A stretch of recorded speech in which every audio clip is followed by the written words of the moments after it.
अस्सलाम वालेकुम स्टूडेंट्स। आज जो हमने टॉपिक शुरू करना है वो है क्वाड्रेटिक इक्वेशन। ठीक है, ये हमारी एक्सरसाइज 5.8.2 होगी।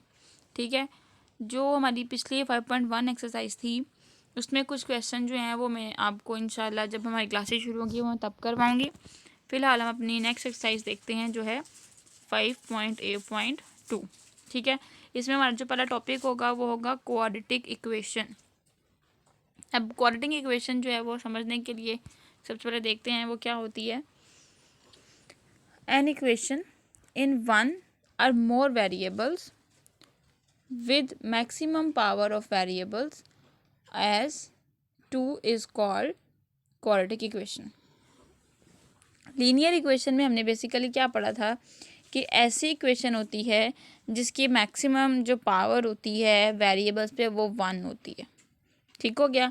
लेकिन क्वाड्रेटिक इक्वेशन में पावर मोर देन 1 होती है, यानी 2 या 2 से ज़्यादा हो सकती हैं। 1 और मोर, एक भी हो सकती है, 2 भी हो सकती हैं। ठीक है, जैसे कि अब यहाँ पे ये स्टैंडर्डाइज्ड फॉर्म लिखी हुई है क्वाड्रेटिक इक्वेशन की, यानी कि हमारे पास एक्स स्क्वायर है, आगे फिर एक्स है और उसके बाद हमारे पास सी इज़ इक्वल टू 0 है। यहाँ पे ए बी और सी जो हो गए वो वहाँ पे कांस्टेंट होगा। ठीक हो गया। और हमारे पास एक्स और यहाँ पे जो एक्स है वो ये दोनों वेरिएबल्स होंगे। अब यहाँ पे ये जो एक्स हमारे पास है इसका देखिए आप, इसके ऊपर 2 है। इसका मतलब ये हुआ कि जब भी हमारे पास पावर 2 होगी, ठीक है, किसी भी वेरिएबल पे, हम कहेंगे कि वो हमारे पास क्वाड्रेटिक इक्वेशन है। तो पहचान जो क्वाड्रेटिक इक्वेशन की वो यही होगी कि हमारे पास पावर जो होगी वेरिएबल की वो 2 या 2 से ज़्यादा होगी। लीनियर में 1 होती है और क्वाड्रेटिक इक्वेशन में 2 पावर्स जो हमारे पास होती हैं। A quadratic equation is also the second degree equation is an equation of degree 2, यानी कि हम इसको डिग्री 2 इक्वेशन भी कह सकते हैं। अब इसको हल करने के लिए किसी भी सिंगल वेरिएबल के साथ इसको हल करने के लिए हमारे पास 3 जो हैं वो मेथड होंगे। पहला मेथड है फैक्टराइजेशन यानी तज्ज़ी करना, दूसरा मेथड है कंप्लीटिंग स्क्वायर यानी तकमील मरबा, और तीसरा हमारे पास क्वाड्रेटिक फार्मूला होता है जिससे हम जो है वो इस क्वाड्रेटिक इक्वेशन को जो है वो मालूम करते हैं। ये आप लोगों ने आइकॉम वालों ने तो फर्स्ट ईयर में भी पढ़ी होगी। ठीक है, और उसके अलावा जो हमारे पास मैट्रिक के 10th क्लास में जो आप लोगों ने फर्स्ट चैप्टर पढ़ा था वो भी हमारे पास क्वाड्रेटिक इक्वेशन का ही था। तो ये बहुत आसान है, आप इसको देखोगे तो आपको समझ आ जाएगी। तो क्लास पेज नंबर 369 पे हमारे पास 5.8.2 एक्सरसाइज है। इसका हमने जो है वो फर्स्ट क्वेश्चन करना है आज। ठीक है, solve the following equation by the method of factorisation. ठीक है, हमने क्वाड्रेटिक इक्वेशन के 3 जो है वो मेथड देखे थे। ठीक है, पहला था फैक्टराइजेशन, दूसरा कंप्लीटिंग स्क्वायर और तीसरा क्वाड्रेटिक फार्मूला। तो फैक्टराइजेशन से हमने जो पहला क्वेश्चन है वो फिल करना है। ठीक है, वो सॉल्व होगा हमारे पास। पहला जो क्वेश्चन है x square 2x square plus 15x plus 18। अब यहाँ पे ये देखें कि ये जो 2 है वो क्वाड्रेटिक इक्वेशन के मुताबिक a है, 15 जो है वो b होगा और c यानी कि 18 जो है वो c कहलाएगा, यानी कि ये तीनों हमारे पास कांस्टेंट है। तो पहला क्वेश्चन हम देखते हैं। अब यहाँ पे फैक्टराइजेशन के मेथड से हम लोगों ने क्वेश्चन को सॉल्व करना है। इसको सॉल्व करने का तरीका ये होता है कि हमारे पास यहाँ 15 है और यहाँ 18 है। अब हम लोगों ने क्या करना है, पहले इस 18 को 2 से मल्टीप्लाई करना है। फैक्टराइजेशन के मेथड के तरीके मैं आपको बताने लगी हूँ। हमने 18 को 2 से मल्टीप्लाई किया तो हमारे पास यहाँ पे आ रहा है 36। ठीक हो गया। अब हम लोगों ने क्या करना है, ऐसी अमाउंट ढूंढनी है जिसको मल्टीप्लाई करने से हमारे पास 36 आए और उसी रकम को प्लस या माइनस करने से हमारे पास 15 आए। ठीक है, तो हम क्या करेंगे, हम कोई ऐसी अमाउंट जो है वो ढूंढेंगे। इसको ढूंढने के लिए हमने देखना है कि 36 कौन कौन से टेबल में जाता है, यानी कि इसके फैक्टर्स कौन कौन से हैं। ये 3 के टेबल में भी जाता है, ठीक है, 6 के टेबल में भी जाता है, ठीक हो गया, फिर 12 के टेबल में भी जाता है, 2 के टेबल में भी जो है वो चला जाता है 18 के हिसाब से। ठीक है। तो डिफरेंट फैक्टर्स हमारे पास मौजूद हैं। अगर हम 6 को 6 से मल्टीप्लाई करते हैं तो हमारे पास आ जाता है 36, लेकिन 6 को 6 में प्लस करने से 15 नहीं आता। तो हमें जो है वो एक ऐसा फैक्टर ढूंढना है जिससे 15 आए और जो है वो 36 भी आए। तो मैंने यहाँ पे ये चीज़ सॉल्व की हुई है। तो 12 को अगर हम 3 से मल्टीप्लाई करते तो हमारे पास 36 आता है। अब अगर 12 को 3 में प्लस करें तो हमारे पास 15 आ जाता है। ठीक है। तो हमने इसी तरह से अब जो है वो क्वेश्चन को सॉल्व करना है। ये जो 12 और 3 है हमारे पास, इसको हम लोगों ने ओपनली यहाँ पे लिख देना है इस 15 की जगह पे, यानी 2 हमारे पास 2x² एज इट इज़ आ जाएगा, 18 भी एज इट इज़ आ जाएगा। लेकिन जो 15 होगा उसको हमने ओपनली इस तरह से लिख लेना है कि हमने 12 को 3 में प्लस किया तो हमारे पास आता है 15। अब अगर आगे देखा जाए तो 15 के साथ लिखा हुआ है x, इसका मतलब ये हुआ कि हमें इसको बिल्कुल इसके इक्विवेलेंट नंबर लाने के लिए 12 के साथ भी x लगाना पड़ेगा और 3 के साथ भी x लगाना पड़ेगा। अब हमने क्या देखना है अगले स्टेप में कि इन दोनों में कॉमन क्या है। कॉमन से मुराद होता है कि हमने देखना है कि कौन सी ऐसी अमाउंट है जो यहाँ भी मौजूद है और यहाँ भी मौजूद है। तो देखा जाए x इधर भी है और x इधर भी है, तो इन दोनों में x कॉमन हो गया।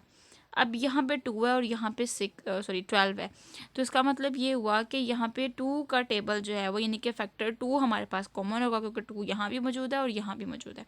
तो हम क्या करेंगे, 2x को कर लेंगे कॉमन। अब यहाँ पे जो 2 था, 2 1 सा 2 हो गया, 1 हमने अंदर जो है वो लिखना है वो नहीं लिख सकते क्योंकि 1 नहीं लिखा जाता। अब यहाँ से यहाँ पे 2x² था, एक x जो है वो अंदर आ गया।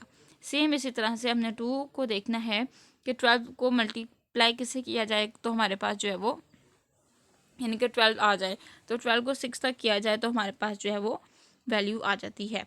तो यहाँ पे हमारे पास 2 कॉमन हो गया और यहाँ पे हमारे पास हो रहा है 3 कॉमन। x कहीं भी कॉमन नहीं है इसलिए x को कॉमन नहीं करेंगे क्योंकि x 18 के साथ नहीं है।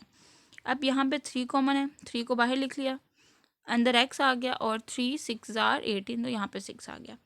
अब फैक्टराइजेशन का एक जो तरीका होता है, इससे हमें पता चलता है कि हमारी फैक्टराइजेशन सही है या गलत। उसको देखने के लिए तरीका ये होता है कि हमारे पास ये वाली वैल्यू और ये वाली वैल्यू, यानी कि जो वैल्यू हमने ब्रैकेट में लिखी है वो सेम होनी चाहिए। अगर ये सेम नहीं होंगी इसका मतलब ये होगा कि हमारी फैक्टराइजेशन गलत है, वो सही नहीं है।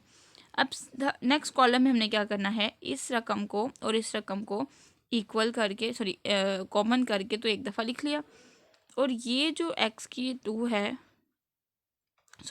है और ये जो +3 है इनको कंबाइन करके लिख लेंगे तो हमारे पास जो न्यू फैक्टर बनेगा 2x + 3 और x + 6। ठीक है, ये वैल्यू हमारे पास बन जाएगी = 0। अब हमने क्या करना है, इसको अलग सॉल्व कर लेना और इसको अलग सॉल्व कर लेना। 2x + 3 = 0 और x + 6 = 0। अब यहाँ पे इसको इधर ले जाएंगे, माइनस में हो जाएगा, 2 मल्टीप्लाई में आगे डिवाइड में हो जाएगा, तो हमारे पास एक फैक्टर आंसर ये आ जाएगा। और दूसरे को 6 से माइनस यानी कि 6 प्लस में माइनस में हो जाएगा, तो हमारे पास जो सोल्यूशन सेट है वो हमारे पास आ जाएगा x - 6। तो हमारे पास 2 आंसर बनेंगे, एक -6 और एक -3/2। नेक्स्ट क्वेश्चन देखते हैं। x² - 11 x + 28। अब 28 को इधर से मल्टीप्लाई करेंगे, यहाँ पे 1 है तो 28 ही आ जाएगा। अब हमें कोई ऐसी रकम ढूंढनी है इसको मल्टीप्लाई करने से हमारे पास 28 आए या प्लस माइनस करने से तो हमारे पास जो है वो 11 आए। तो मैंने यहाँ पे इसको सॉल्व किया हुआ है। 7 मल्टीप्लाई बाय 4 28 और 7 में से 4 को अगर प्लस करें तो हमारे पास आ जाता है 11। तो इसका मतलब ये हुआ हमारे पास यहाँ 11 माइनस में है, तो हमें दोनों रकमें इस हिसाब से रखनी है कि हमारे पास माइनस ही आए। तो यहाँ 4 के साथ भी माइनस लगाएंगे, इधर भी माइनस लगेगा और यहाँ भी जो है वो माइनस लगेगा। तो फैक्टर हमारे पास कुछ इस तरह से बन जाएगा। ठीक है, 7x -7x और -4x, क्योंकि ऊपर -11 है, इन दोनों को प्लस करेंगे होगा तो 11 ही, लेकिन बड़ी रकम के साथ माइनस लगा हुआ है इसलिए हम माइनस का साथ लगा देंगे। ठीक है, तो नेक्स्ट स्टेप में अब इनको इनमें से कॉमन कर लिया, इनमें x कॉमन है, x बाहर लिख लिया और x -7 आ गया। इसमें 4 कॉमन है, 4 बाहर लिख लिया और यहाँ पे 4 7 28 4 हमारे पास कॉमन हो गया। अब ये वाली वैल्यू और ये वाली वैल्यू सेम हो गई। अब इनको इकट्ठा करके लिख लेंगे और इनको जो है इनको कॉमन कर लिया और इनको इकट्ठा कर लिया। अब आगे इसको सेपरेटली सॉल्व कर लिया यहाँ पे और इसको सेपरेटली सॉल्व कर लिया यहाँ पे। नेक्स्ट क्वेश्चन देखिए, question number 3, 9x² minus 6x minus 8। कैसे सॉल्व करेंगे इसको? 8 को हमने 9 से मल्टीप्लाई किया तो हमारे पास आ गया 72। अब हमने इसके मुताबिक रकम लेके आनी है। तो देखा जाए अब अंदर हमारे पास है 6, हमने प्लस माइनस करना है तो 6 आना चाहिए और उसी रकम को मल्टीप्लाई करने से 72 आना चाहिए। तो यहाँ मैंने सॉल्व किया हुआ है। 12 को 6 से हम लोग अगर मल्टीप्लाई करते हैं तो हमारे पास 72 आ जाता है, और अगर 12 में से 6 को माइनस किया जाए तो हमारे पास आता है 6। ठीक हो गया। अब यहाँ पे है -6, इसका मतलब ये हुआ कि बड़ी रकम के साथ हमने माइनस लगाना है और छोटी रकम के साथ प्लस लगाना है, तभी दोनों को माइनस किया जाएगा। ठीक है, माइनस करने के बाद क्या कर लेंगे, इन दोनों को कॉमन कर लेंगे। यहाँ भी x है, यहाँ भी x है, ये भी 3 का डबल में जाता है, ये भी 3 का डबल में जाता है, तो 3x हमारे पास हो गया कॉमन। अब यहाँ पे 3x माइनस 4 कॉमन कर लिया। यहाँ पे 2 कॉमन हो रहा है तो 2 को कॉमन कर लेंगे। 2 3 ज़ार 6 और 2 4 ज़ार 8, तो 3x माइनस 4 यहाँ भी आ गया और 3x माइनस 4 यहाँ भी आ गया। अब इन दोनों को क्या करेंगे, हम कॉमन करके लिख लेंगे यहाँ पे और इनको इकट्ठा करके लिख लेंगे। ठीक हो गया, हमारे पास आ गया 3x प्लस 2 और 3x प्लस 4। अब यहाँ पे हम इनको सेपरेटली सॉल्व कर लेंगे। यहाँ पे 2 है तो इधर आके माइनस में हो जाएगा। 3x को माइनस में किया तो मतलब ओवर में किया तो बाद में से सॉल्व हो गया, और ये एज इट इज़ आपके सामने ये आसानी से सोल्यूशन हो जाएगा। इसको ऐसे देख लीजिएगा। नेक्स्ट क्वेश्चन देखते हैं अब हम।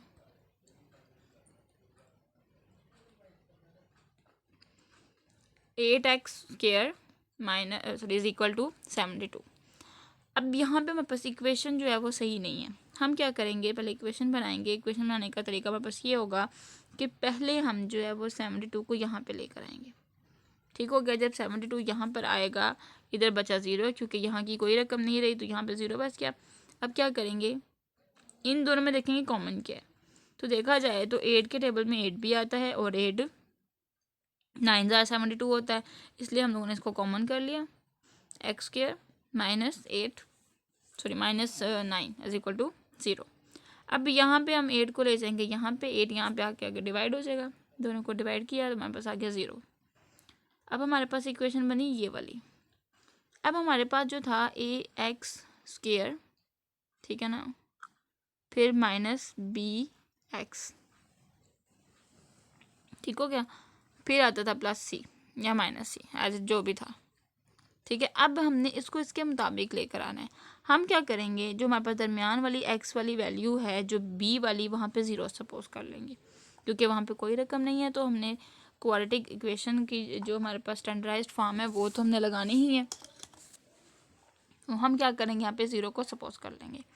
फिर इसके बाद हमें देखना है कि ऐसी रकम हमारे पास हो उसको मल्टीप्लाई करने से हमारे पास 9 आए और उसी को आपस में माइनस करने से हमारे पास 0 आए। तो 3 को 3 से मल्टीप्लाई करें तो हमारे पास आ जाता है 9। ठीक है, और 3 को 3 में से माइनस करें तो हमारे पास आ जाता है 0। ठीक हो गया। इसी तरह से यहाँ पे हम इसको सॉल्व कर लेंगे।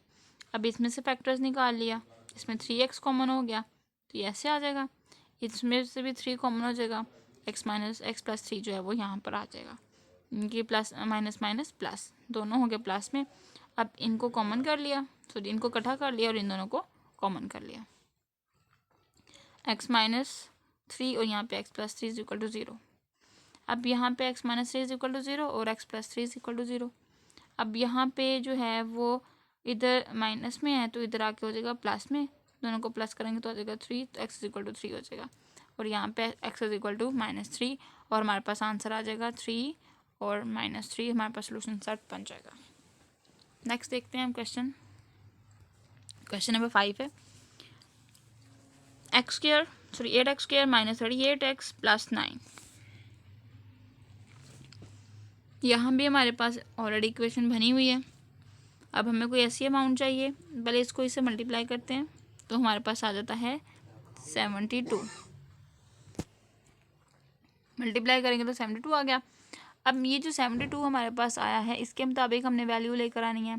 तो 36 को अगर हम 2 से मल्टीप्लाई करें तो हमारे पास 72 आता है, और 36 में अगर हम 2 प्लस करें तो हमारे पास जो है वो 38 आ जाता है। हमने अब क्या करना है, यहाँ पे देखिए साइन माइनस का है तो इसका मतलब दोनों हम माइनस में लेकर आएंगे ताकि माइनस माइनस प्लस हो जाए, और बड़ी रकम के साथ माइनस का साइन है तो ऑटोमेटिकली इसके साथ भी माइनस का साइन आ जाएगा। अब इनको करते हैं, इनमें से कॉमन कर लिया हम लोगों ने। इधर हमारे पास 8 है और इधर हमारे पास 2 है, तो इसका मतलब दोनों में 2 का डबल कॉमन है, और साथ में इधर भी x है इधर भी x है, तो हमारे पास 2x जो है वो कॉमन हो जाएगा। 2 4 जार 8, तो इधर आ गया 4, और 2 1 जार 2, तो यहाँ पे आ जाएगा 1। ठीक है, इसी तरह से यहाँ पे इधर 36 है और इधर 9 है, तो 9 हम लिखेंगे। उसके बाद 9 को करेंगे हम 4 जार, तो 9 4 जार 36 होता है, और 9 1 जार 9। अब ये भी रकम और ये भी रकम इक्वल होगी। अब हमने क्या करना है, इनको कंबाइन कर लेना है, तो 8x 2x माइनस 9 हो जाएगा, और इनमें से इन दोनों को क्या कर लेंगे, कॉमन कर लेंगे, तो हमारे पास आ जाएगा 4x माइनस 1। ठीक है, इसको सेपरेटली सॉल्व कर लेंगे। ये है 2x minus 9 is equal to 0, तो इधर आके हो जाएगा प्लस में 2x इज इक्वल टू 9 हो जाएगा। और फिर बाद में x को अकेला कर लेंगे, 2 इधर आके डिवाइड में हो जाएगा, तो हमारे पास आ जाएगा 9/2। यहाँ पे हमारे पास है 4x minus 1 is equal to 0, ये माइनस में है, यहाँ पे आके प्लस में हो जाएगा। ठीक है, तो प्लस करने के बाद 1 आ जाएगा, 4 को इधर ले जाएंगे, 4 इधर हो जाएगा डिवाइड में, तो हमारे पास वैल्यू बन जाएगी 1/4 और 9/2। ये हमारा हो गया आंसर। यहाँ तक बच्चों आप लोगों ने क्वेश्चन सॉल्व करने हैं, इन्हीं को ही रिवाइज करना है। ठीक है, किसी को अगर समझ नहीं आएगी तो मुझसे वो पूछ लीजिएगा। अपना बहुत ज़्यादा ख्याल रखिएगा। अल्लाह हाफिज़।